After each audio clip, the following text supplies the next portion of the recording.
Major financial institutions have teetered on the edge of collapse, and some have failed. As uncertainty has grown, many banks have restricted lending. Credit markets have frozen, and families and businesses have found it harder to borrow money. Most people believe the world is run by politicians in Washington or London. They think the system is too complex to be controlled by one person. They are wrong. There is a single company that owns a piece of almost everything you touch. They are the top shareholder in the companies that make your food, the banks that hold your debt, and even the software you're using to watch this right now. They manage $10 trillion, more than the GDP of every country on Earth except the US and China. But the most terrifying part isn't how much they own. It's the ghost in the machine they use to control it. And the man behind it all, he didn't get here by being a genius. He got here because of a $100 million humiliation that almost ended his life. Today, we are deconstructing BlackRock and its enigmatic leader, Larry Fink. We're going inside Aladdin, a supercomputer that monitors 10% of all global stocks and bonds 24/7. You're going to see how Fink turned a catastrophic failure at First Boston into a weapon of financial mass destruction. We'll expose the circular ownership loop they use to monopolize the market and why the US government has them on speed dial every time the economy collapses. By the end of this video, you'll understand the secret fourth branch of government that the 0.1% uses to stay in power. Let's get into the breakdown. To understand the sheer scale of BlackRock, we have to look at the numbers. They aren't just an investment firm. They are an invisible empire. As of 2024, they manage roughly $10 trillion in assets. To put that in perspective, if BlackRock were a country, it would be the third largest economy in the world. They are the primary shareholders in Apple, Microsoft, Amazon, and Pfizer. But here is the so what, the bigger story. Because they own such massive stakes in competing companies, like owning both Pepsi and Coca-Cola, they effectively eliminate competition.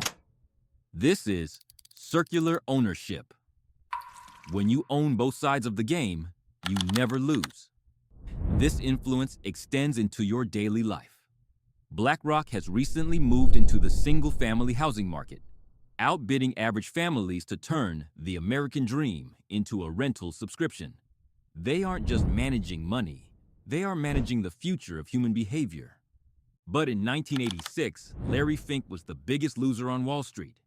At 31, he was a legend at First Boston, credited with inventing the mortgage-backed security, the very tool that would eventually crash the world in 2008. He was the golden boy until the unthinkable happened. In a single quarter, Larry made a catastrophic miscalculation on interest rates. He didn't just lose money, he lost $100 million of his firm's capital. Overnight, the prodigy became a toxic asset. He was ostracized by colleagues and forced out of the company he helped build.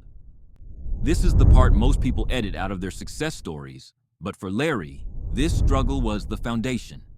He spent months in a state of professional limbo, fueled by a singular paranoid obsession. He would never be blindsided by risk again. In 1988, Fink co-founded BlackRock with one goal: total risk transparency. To do this, he built Aladdin, asset, liability, and debt and derivative investment network. Think of Aladdin as the God view of finance. It's a network of 5,000 computers that analyze every possible disaster, from a war in the Middle East to a local power outage, to see how it affects every dollar in their portfolio. Today, Aladdin doesn't just manage BlackRock's money, it manages the data for their competitors too. Banks, insurance companies, and state pensions all pay Larry Fink for the privilege of using Aladdin to see the future. This created a mini loop of power. The more data Aladdin collects from others, the smarter it gets. The smarter it gets, the more powerful BlackRock becomes. Larry Fink essentially convinced the entire world to hand him the keys to their data so he could tell them how to keep it safe. The moment of ultimate takeover occurred in 2008. when the global economy teetered on the edge of a total collapse. Down 1.7% here, a loss of 37 points or so. Apple shares are just getting hammered this morning. Because we're now down 43%. Two-year no yields went from 190 to 166 in the blink of an eye. It was the worst day on Wall Street since the crash of 1987. The U.S. Treasury was paralyzed. They didn't have the technology or the insight to understand the toxic assets burning through the system. So, they called the only man who did. The man who had spent 20 years building a computer to predict exactly this moment. Without a single competitive bid, the government hired BlackRock to manage the bailout. Larry Fink was essentially the cleaner for Washington. He sat at the table with the Federal Reserve, deciding which banks would live and which would die. All while BlackRock held massive stakes in the very institutions being rescued.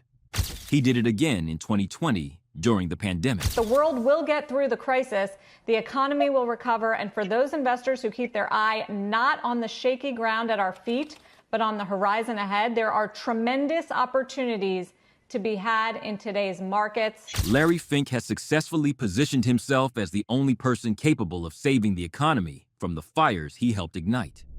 He is no longer just a billionaire. He is the linchpin of the global financial system. Larry Fink's journey from a $100 million failure to the man who owns the world is a masterclass in psychological edge. Today, he uses that power to push ESG scores, forcing global corporations to adopt specific social and environmental policies, or risk losing BlackRock's capital. Whether you view him as a savior of the planet or a shadow dictator, one thing is certain. He has replaced the ballot box with the ledger. He doesn't need your vote because he already owns your debt. Larry Fink used a massive failure to build a global monopoly. If you want to see how the next billionaire used psychological warfare to crush their competition, subscribe to The Breakdown.